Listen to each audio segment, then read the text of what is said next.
Welcome, baseball fans, to this evening's review of the American League Wild Card game.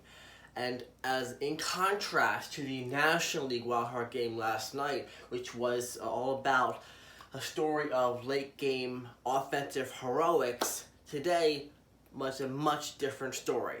So I had initially, remember, if you go back to see my bracket video, I remember telling everybody that of every single matchup here, the hardest one to call, in my opinion, was a Tampa Bay and Oakland team, because there were so many dynamics that could go either way, realistically speaking. Because yes, in Tampa you have Charlie Morton, a right-handed pitcher, 16-6, 3.05 ERA, 240 strikeouts, starting for Tampa. Because with Blake Snell on the IL, that's really the only logical choice for Tampa in a do-or-die one-game show. Meanwhile, in Oakland, you've got the options with Mike Friars, with Homer Bailey, and a host of other options. Who do they go with? Sean Manaea. I may be butchering that name to Oakland fans. I apologize if I am. But you've got a guy who, yes, in the 5 whole games he has started this season for Oakland, he has gone 4-0, 1.21 ERA, and 30 strikeouts as a left-handed pitcher. I saw that, I said, okay, yeah, great. He's had a great end of the season, but he is an unknown commodity for postseason play in terms of Oakland, and you're going into a do-or-die, win at all cost, show up or go home game here. There is no second chance. There is no best of here. It's one game, do or die. And you have Homer Bailey and Mike Friars as starting pitching options. And when I was weighing which one would go, I thought to myself, Charlie Morton against Friars or Charlie Morton against Bailey, and you've got a nice pitching duel, because you know Charlie Morton is going to give you depth, he's going to give you power, he's going to give you everything you want in a starter.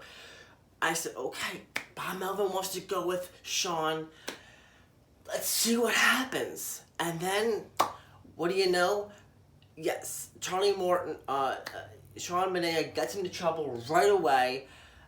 Walk off, first batter, Yandy Diaz hits his home run, 1-0 Tampa Bay right off the bat before the game even gets started. I said, okay, it's just the first batter. Maybe he needs to calm down. You never know. As the game keeps on going here, you're seeing, while Morton has gotten a lot of control issues, he's throwing a heavy amount of pitches. He's also pitching bend but don't break.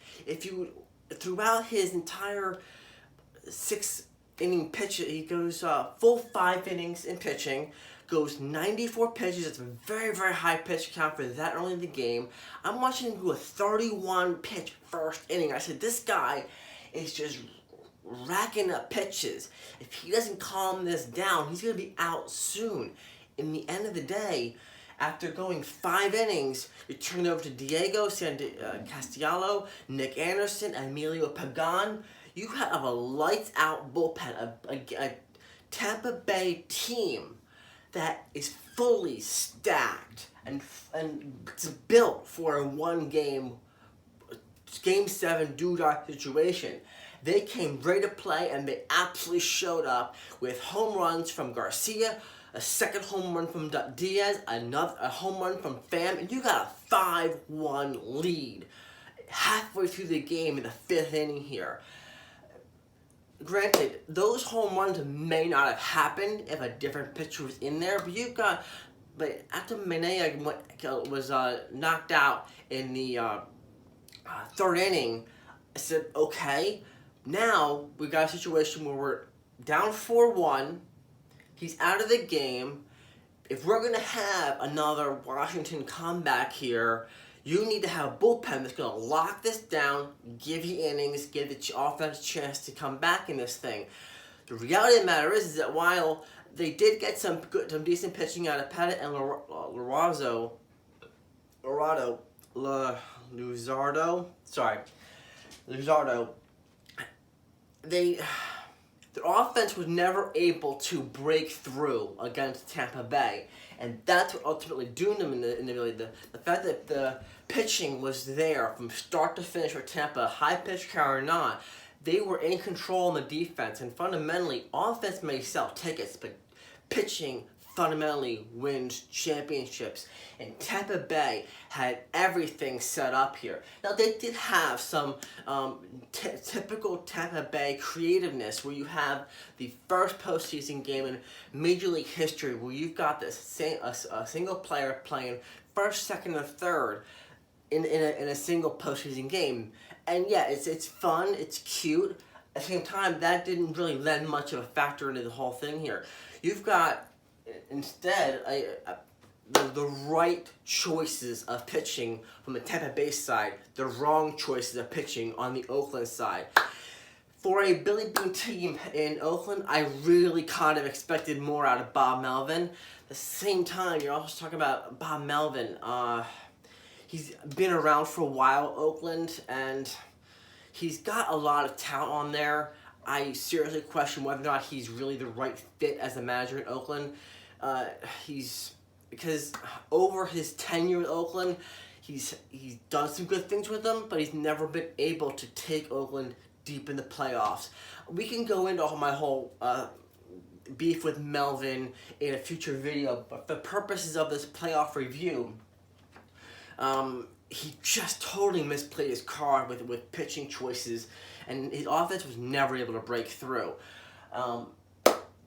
Goes without saying, considering the fact that the pitching was just lights out. So now we've got Tampa Bay going into Houston on Friday to play the Astros in the Astrodome. No, it's not that. It's not Minute Maid either.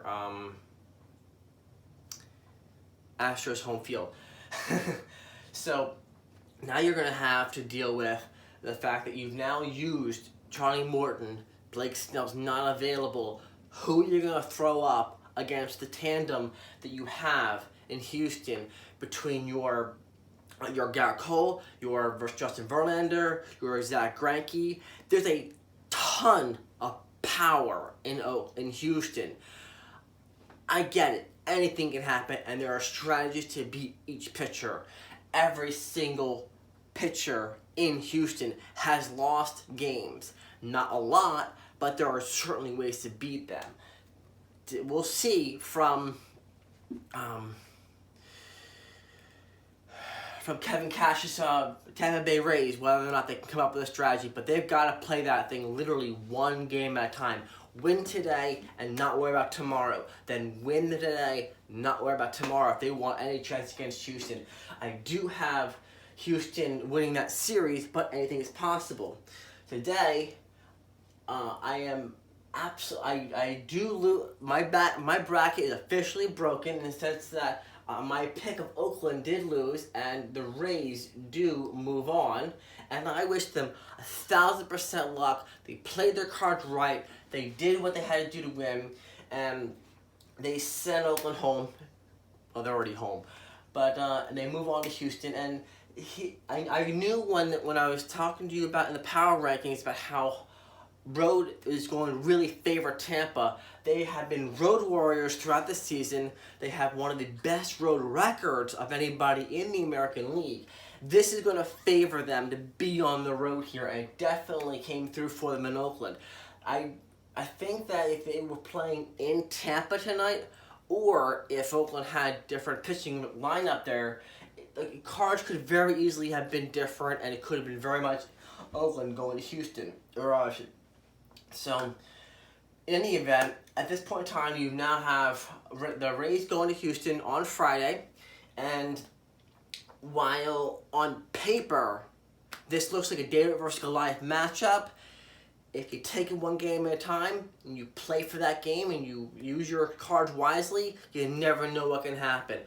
I wish the Rays all the luck in the world in Houston. Good luck with the Astros. Congratulations on a wonderfully well-played game. Terrific contest, and you definitely showed you were the better team in this game. I want to know what all you think about what I think. Please leave your comments section below. I love hearing all the banter, and I will reply as I have the opportunity to do so. In the meantime, enjoy the video, get a great night's sleep, and if you happen to come across this video in YouTube, please hit like and subscribe. It greatly helps the channel. And as always, thank you for watching.